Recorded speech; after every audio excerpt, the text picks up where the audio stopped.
This video is sponsored by Foreo. Hi guys, I'm Handyman Graham, and today I'm reacting to viral DIYs.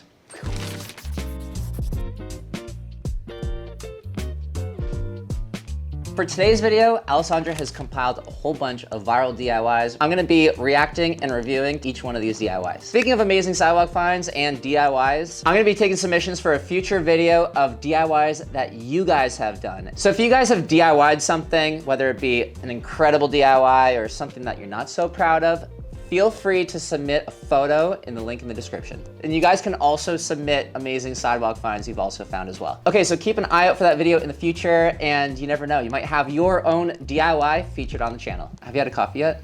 No, but you have. Alessandra hasn't had a coffee yet, so we're gonna head on over to the espresso machine. If you guys don't follow me on Instagram, you don't have to, but I do post a lot of my amazing sidewalk finds on Instagram. Just yesterday I found these wooden folding chairs. It has a stamp on the back that says Snyder Chair Co., made in USA. So I got two of those. The day before, I found this tweed office chair from like, I don't know, the 60s maybe? It's like chrome. I found this coffee table. I'm getting ready to actually create a cafe in the garbage room. So we'll crack open the garage door. Anyway, so speaking of sidewalk finds, I found this on the sidewalk outside a restaurant. It was just sitting right next to the garbage cans. It was on my scooter. I had a backpack full of laundry that I was gonna go do. And I was like, holy shit, like this is an incredible find. I popped it on my scooter. I sat on the espresso machine on my scooter and I scootered it home and then brought it to the workshop. I spent about $400 on parts and accessories for the espresso machine, including these like new portafilters with these like really pretty wooden handles. That's about it. Pretty nuts that this espresso machine is still sold to this day for like $8,500. I'll make you a coffee. Okay, sweet. So I'm just gonna pour a shot. I'll get your ice ready while that shot's pulling. Look at that crema. Order for Alessandra. So we're gonna head back over to the table and we're gonna review some viral DIYs.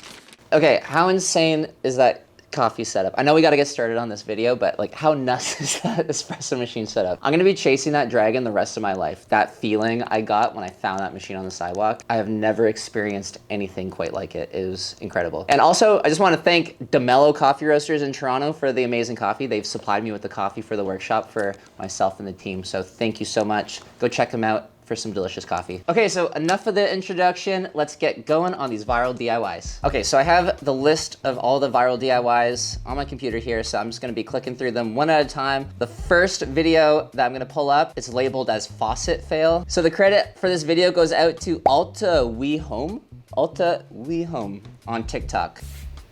Don't do your faucet. I made that mistake and it was bad. Let this be your sign to not try this. Wait, so are they making fun of themselves? We use rub and buff all the time for makeovers. This is insane. I've never seen anyone rub and buff a faucet. We use rub and buff on like knobs and pulls and mirrors, and I kind of use it sometimes to like create like an aged metal effect on like gold spray paint. So like if you get like antique gold spray paint, it doesn't really look too antique-y. So rub and buff, you go in there and it's like, you kind of just like wipe it on and it kind of like creates this faux patina. But by no means should you ever do the whole piece with rub and buff, because I wouldn't want this anywhere near water. First off, it's a very high traffic area, so like you're gonna be turning on and off that faucet many times a day. So yeah, wow. I would probably give this like a 1 out of 10. I mean, 1 for effort. It looks bronze. It looks like it's a bronze faucet. What would you do instead? I would probably take the time and money spent on the rub and buff and just upgrade to like an actual brass faucet. Yeah, wow. Clever, but not very practical. The next video I'm gonna pull up is titled Door Pipes. And the credit goes to Colossal Henry in the subreddit DIY Fail, which is one of my favorite subreddits. Door pipes. All right, let's go. Oh my God. What? Okay. What I'm seeing initially, I gotta pause this, is there's a door with a hole cut in it, but like multiple holes, and there's like a water line and a drain pipe going through the door. It appears that there's a sink on the right side, but at the beginning of the video, it's very clear that there's a sink on the left side too. So why do they have two sinks separated by a door? It's giving like restaurant vibes where like the chef is just like, he got his hands on a drill somehow and a hole saw and was just like, let's do it. Let's just make it work. Now, does it work? Yes. Will they have issues? Probably not. Does it look bad? Absolutely. The title is perfectly normal and cool. I've seen worse. I've 100% seen worse. On the normal scale, I would say this is probably like a 1 out of 10. This is not normal. But on the cool scale, I'll give this a 10. Okay, let's move on to the next video. This one is called Wooden Shoes. This is from Crafter Duck DIY. It's a YouTube video. Okay, head on over to YouTube. It's a guy measuring a woman's foot with like the same tool you use to measure tiles. He's cutting it out of a 4x4. He's applying some glue, putting an insole in. He's using a belt sander to shape it, which is wild. Okay. Oh, it's just temporary glue. Okay. He's putting a strap on. It seems to be made of leather with just some regular nails. And that's the shoe. Imagine how heavy that would be. I love the sound effects. Like when he's applying the glue, it's like... Is he charging people for this? I suppose like if you're in a pinch and you need a shoe real bad, I suppose you could make one out of a 4x4 and a piece of material, like a strap of some sort. But I think the Dutch have been doing this for centuries. So, oh, and they're still making them to this day, right? Like there's still like a whole industry revolved around making clogs. So I would say like on the ick factor, it's probably like a 7, but on the practicality scale, yeah, this is like a 10 out of 10. Like if you need shoes, this will work for sure. Guys, I've talked about this before in the DIY home hacks video, but this new tool I'm using on my face, the FAQ 202 from Foreo, is absolutely incredible. I've been using it for about a month now, and I've been seeing so many positive improvements. Generally, I just spend a lot of time outdoors, whether it be at the pool or going for a run, going for a bike ride, and the sun does have an impact on my skin. The FAQ 202 is clinically proven to reduce fine lines and wrinkles. It has 8 different wavelengths, including near infrared, to tackle all of your skin concerns. For example, the green light is particularly amazing for reducing sunspots and uneven skin tone. By targeting the melanin-producing cells that UV radiation overstimulates. I like to put on the FAQ red light peptide serum because it's made to optimize the LED performance with photoreactive active ingredients. All you gotta do is secure the strap, press the on button, choose your treatment, and use it for up to 15 minutes. I love how it's lightweight and wireless, so I can do other things while wearing it and multitask. The best thing you can do for you is to take care of yourself, both mind and body. I try to run and hit the gym as much as possible during the week, and as I'm getting older, I'm just noticing different lines and like wrinkles on my face, but I know it's probably my fault because I'm always stressing about trying to get a project done. Now that I'm using the FAQ 202, I'm able to live my life with a little bit less stress showing on my face. Foreo is actually celebrating their birthday with one of the biggest sales of the year. You can receive an additional 35% off using my code GRAHAM35 on almost all Foreo products, including products that are already discounted for savings up to 50% off. All you gotta do is click the link in the description or scan the QR code here, but you have to act quick because the offer is only available for a limited time. All right, let's get back to reacting to some more videos. The next video is called Worm Light. The credit goes to Mr. Miller on TikTok. I personally do not like worms. I do like the act of fishing, but I was never able to A, touch a fish, but B, put the worm on a hook. I could not touch the worm. So I hope this has nothing to do with actual worms. There's just some talking, so I'm just listening to him. Doesn't have anything to do with worms. From what I see initially, he's making like a light fixture that kind of looks like a worm, and specifically the worm creature from Dune. I'm gonna look that up. What is the worm creature's name in Dune? The Shai Halud is the Fremen name for the giant sandworm of Arrakis. Okay. The video is really well done, by the way. It does look very fleshy, which is disturbing. But this is very ingenious. Like, I've never seen anything like this besides like those rope LED lights, you know, that you'd get and you'd hang or like put around your room and stuff. All the ingredients and aspects of this light are really nice, like the hand-sewn fabric, the wooden faceplates, tortoise shell chain that he's using. But just because you have all the good ingredients for something doesn't make this thing good. I would say like on a scale of it being beautiful, 10 being really beautiful, 1 being ugly, probably a 2. But he has like all the right aspects and ingredients and materials there. I would say for effort though, 10 out of 10. He killed it. He killed the effort. It just doesn't look all that great, in my opinion. But if you're a fan of Dune, then this could be the absolute light for you. The next video is titled Toilets. It's nice when they have the toilet in a separate area like It's on TikTok. It's always nicer, I guess, if you have 2 toilets in a separate area. Okay, I'm just gonna pause real quick. Okay, what I'm saying at first, beautiful house. We have, for some reason, a towel hook outside of the bathroom door, which is weird. Also, we have a barn door for a bathroom. Guys, please don't use barn doors for bathrooms. They do not contain sounds or odors. I'm sorry, they're terrible for bathrooms. It's nice when they have the toilet in a separate area. Okay, wait. Okay, I just pressed play and then paused immediately after. The phone next to the toilet. Why are you on the toilet so long where you have to make a phone call? That's crazy. Okay, so I'm seeing a bath towel also on the wall. Totally normal. Got some toilet paper, totally normal. But he's opening the door really, oh. You open the door really slow because there are 2 toilets side by side. There's so much to unpack here. If you and your bro wanna go to the bathroom together, guys, I got the perfect solution for you. 2 toilets side by side. There's 2 phones on the wall, indicating that there's 2 people on toilets at the same time, both needing to make a phone call. On the practicality scale, I'd probably say like this is like a 1 out of 10. The editing, 10 out of 10. The way the guy like reveals the one toilet and then pauses right on that dividing wall and then shows the second toilet, amazing. Okay, we're gonna jump on over to the next video. Small space drawer, credit, tulips for the table on Instagram. Okay, I'm gonna press play. When you live in Tulips a for the small table. apartment, dead space is your worst enemy. So what I mean by dead space in this scenario is this 3 by 16 inch wide gap. Okay, so she's saying that she wants to make use of all of the dead space in her apartment, I guess, or house. And she's saying that there's a 3 by 6 space.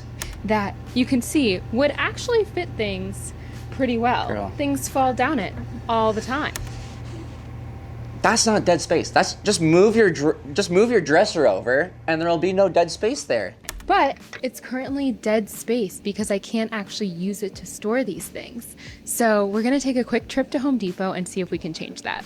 She goes all the way to Home Depot. Here is my pile of wood. She got the pieces of wood cut at Home Depot, which is like genius. They can and will cut whatever wood you buy, right? They got like the big professional, like massive, like 6x10 cutting machine thingy, which is a super great hack for like people that don't necessarily have all the tools to like cut down material and stuff. Like get Home Depot to do it. Supplies, I began to put together a very simple box frame out of 1 by 3 inch boards. She knows what she's doing. Like she's very like good with tools. Like she's pre-drilling and then she's screwing everything together. She's got caster wheels. Oh, and she wallpapered the, it's very impressive. Oh, because the dresser is also wallpapered, I guess. So it's like matches the dresser. I see so much potential for shelves on walls. You know what?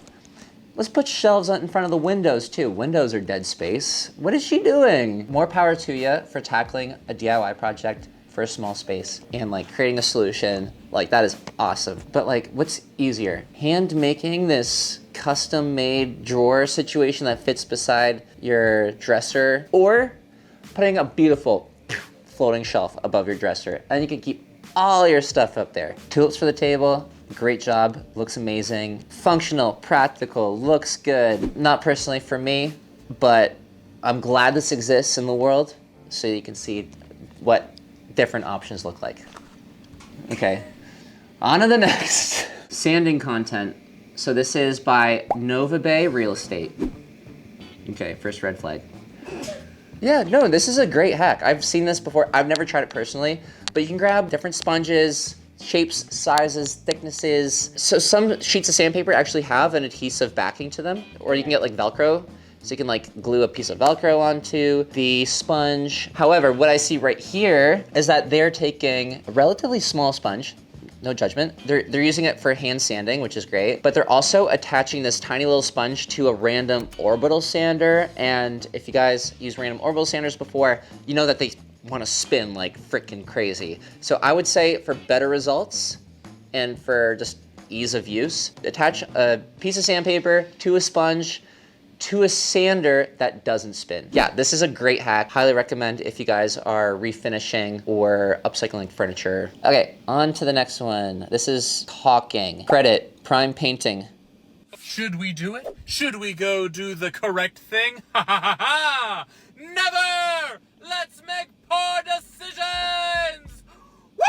In the video, they're using a bunch of caulking to fill this really big gap in the baseboard where it meets the door casing, it looks like. I would say that I would probably do this, and I have done this. Caulking does shrink over time and dries out. So what I would recommend you guys doing is take some painter's tape, scrunch it up, jam it into that crack first, and then go in with your caulking, and then you can like have your smoothing tool and you can actually shape it so it looks exactly like a normal baseboard. I'm being serious here. I think there's like a saying in carpentry, it's like, try your best and caulk the rest. That's the saying that I see all the time. Let's see the top comment. Give this man 10 rental properties. Second comment, do your best, caulk the rest. So yeah, no, fantastic video, 10 out of 10. Furniture flip, credit, Build It Like Becker on YouTube. Okay, this is my worst furniture flip. Worst furniture flip, first runner up.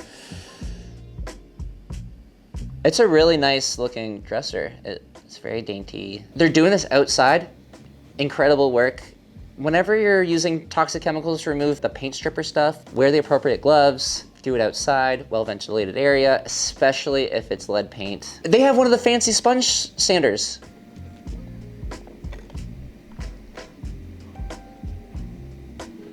Did she just use Rub and Buff?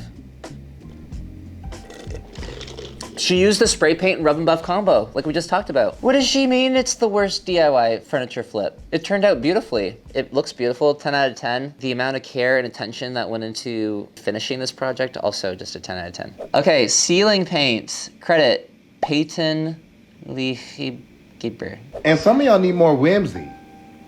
You gotta be more whimsical. Okay? Do something silly. Okay, many things to unpack here. They have a paint roller attached to a paint roller stick with an umbrella around the stick to capture any drips. They're dipping the roller right into the bucket of paint. There's no tray. So they're just sticking it in the full bucket. Okay, so this guy's not painting the ceiling. This is drywall compound that's been watered down to give the ceiling a texture. There was like this fad in like the 80s and 90s where like take a trowel and like make patterns on the walls with like plaster of Paris. Bruh. That's why it's so messy, is because you actually do have to put a lot of compound on the ceiling to roll it and for it to like create that texture. Anyways, if it works, it works. I don't want to yuck your yum. Ingenuity, to 10. Practicality, it did look like it caught a little bit of the drywall compound, which prevents it from falling on the ground, and then you step in it, and then it's on your shoe, and then wherever you walk, you get drywall compound everywhere. But if you have drop sheets, then that shouldn't be an issue. Let's do shower floor fail. Our biggest DIY fail yet, it says. Okay.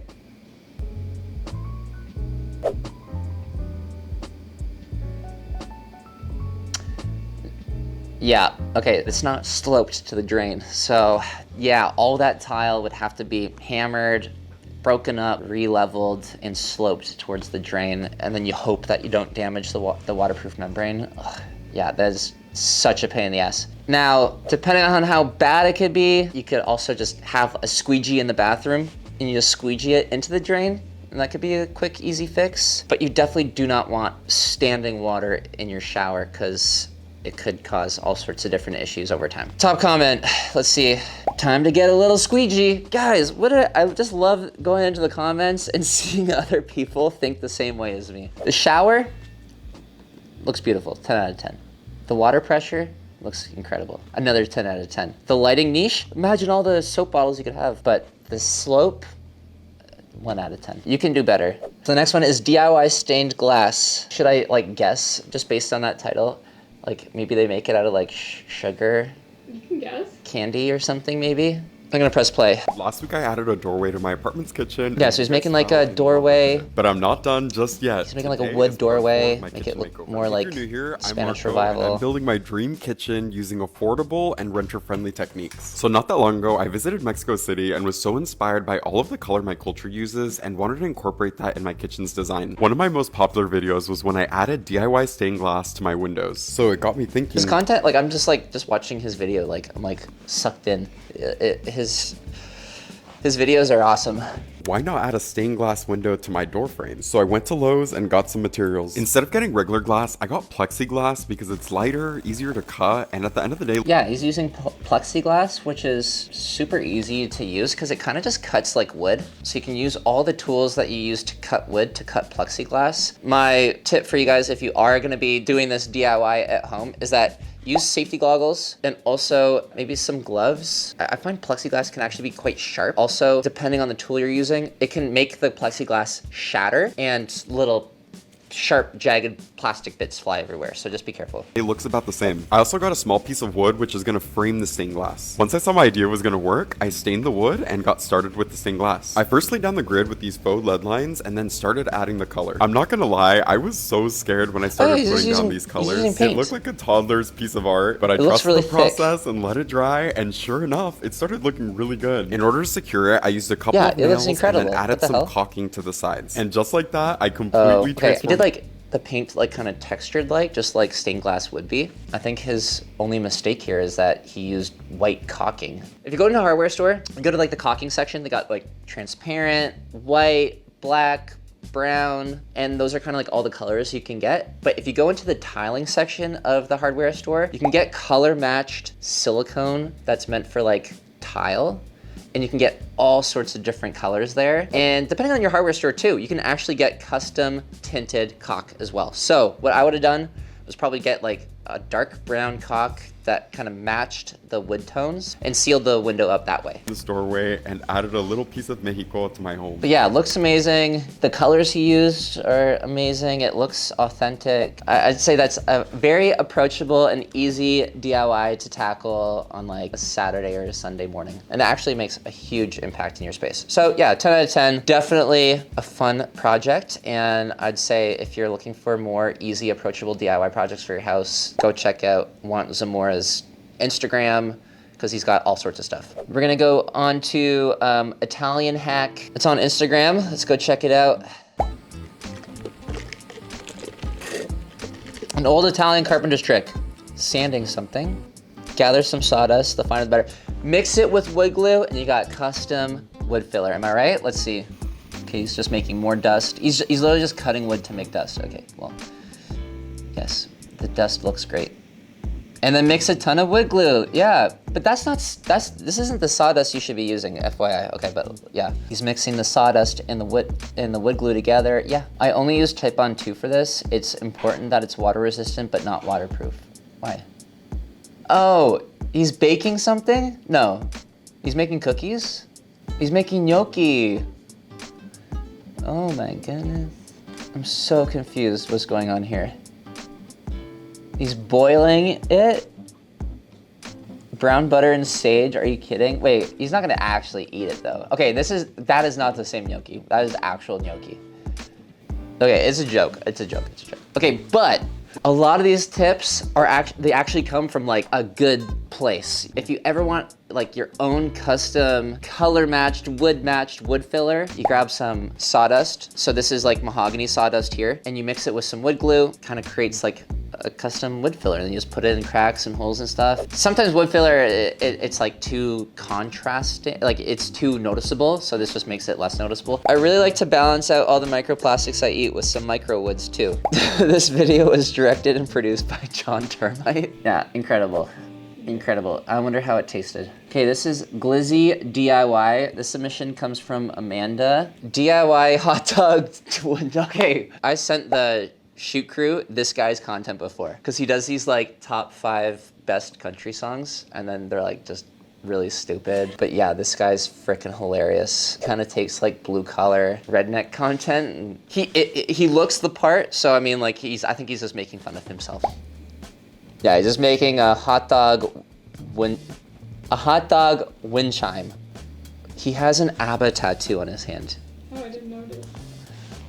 It could be an interesting way of cooking hot dogs over a grill. I don't know. Worth the effort, though. Was that? Is it worth the effort? It's very little effort. This did not take a lot of effort. I wonder what sound it would make in the wind. It's like... Fantastic last submission. Thank you, Amanda. This is propaganda by squirrels in my yard. Yeah, that is the truth. IKEA Norway literally included a meme of a guy writing stuff down on a piece of paper making notes. That's hilarious. All right, well, that was so much fun. I had a great time. I hope you guys enjoyed it too. Hopefully, while reviewing and reacting to viral DIYs, you guys also got some good tips and tricks out of it and were able to take something away from it. If you ever wanted to put two toilets side by side, I think this is the universe telling you no. If you ever wanted to make a hot dog wind chime, it seems like it's gonna be the move all summer. Makes me want a hot dog real bad. All these different things, custom wood filler, refinishing furniture with a DIY sponge pad thing. So hopefully it's kind of also inspired you while entertaining you at the same time. So let me know in the comments down below which one was your favorite. Don't forget to submit your DIY projects that you guys have accomplished in the Google type form in the description. I can't wait to see what you guys have been up to. And it's your chance to have your DIYs featured on my channel. So don't forget to hit that subscribe button and smash that like button, and I will see you guys next time. Bye.